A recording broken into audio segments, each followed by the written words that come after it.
Welcome back to our study in the letters that John wrote. We've been in the second chapter of the first letter, and we're learning a whole lot about not only what Jesus has done for us, but how we can really know for sure that we know him. And we talked in our last session how John writes, and he says that this is how you know if you really know Jesus. You keep his commandments. And then we talked about what one of his main commandments was, that we love each other like he loves us. And that's unconditional, sacrificial, and unmeasurably.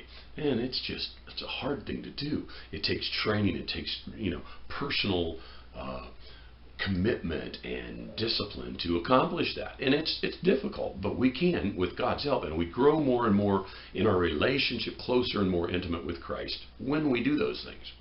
Now he goes on in verse 4 to kind of tell us the counterbalance of that. He says, the one who says, I have come to know Jesus, and doesn't keep his commandments, he's a liar, and the truth is not in him.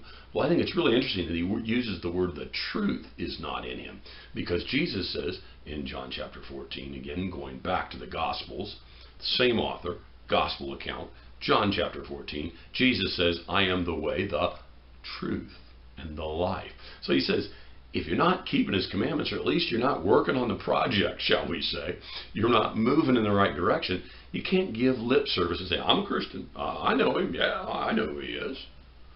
It's interesting because lip service doesn't pay off. It's not what we say, it's what we do that matters. Now, it doesn't hurt if you're doing it to say, yes, I'm a Christian. In fact, sometimes we have to speak up with a verbal testimony to identify ourselves. I'm a Christian. I'm not going to do that. I don't believe that way. I'm not going to participate in that. I'm not going to say those words because I'm a Christian.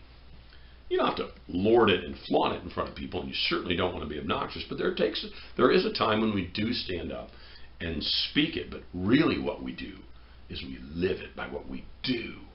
And our actions speak much louder than our words. And the guy who just gives a lip service and says, I'm a Christian, and then he doesn't keep the commandments that Christ has given us, and he doesn't live by the laws of God, which Jesus came to fulfill in Matthew 5:17 when he says, I didn't come to abolish the law, I came to fulfill it, to make it what it should be, to bring it into flourishing. The Greek word is like a flower blossoming out there. That's what Jesus does with the Old Testament law, and then he brings his commandments into it just to make them so much sweeter and transforming in our lives. So that's important.